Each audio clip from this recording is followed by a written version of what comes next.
Lamyanba Hijam Irabot Ningsing Thouram Thabum Chupna Pangthoklagani luchingba asigi wakhallon adu khudung induna chatnaba hotnaminnasi haina Protection and Preservation Committee Manipur PPCM ge Convenor Ph Nando Luwang na phongdorakli Waheng Bamlekay de Leiba PPCM ke office ta pangthokpa paugi mifam amada wafam masay phongdokladuna mahak na hay PPCM amadi Lamyanba Irabot Ningsing Thouram Observation Committee anina punna sinduna luchingba asigi Ningsing Thouram lakliba September amadagi thabum chupna pangthokani luchingba asigi wakhallon mahak na pamlamba lambi aduda chatnaba ngasigi mirolna luchingba asigi maramda khangbatangai fade lub ani asina thabum chupna chathakadaba Thouram asigi manung channa September amada moirang esigi manung channa leiba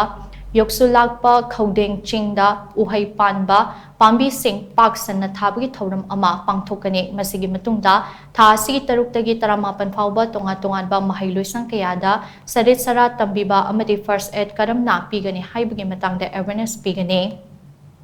September 18 da Lamyanba Irabot na underground ta kiba numit asidana miyamgi oiba achauba mifam amaso pangthokani loinana September 13 luchingba asina laikidaba numit asidana luchingba asigi death anniversary ki Thouram pangthokpaga loinana September 13 dana mahaki pokpa numit ki Thouram pangthokani masida miyamna mapung fana sarugyabiyo haina su mahakna makhatana appeal tawrakli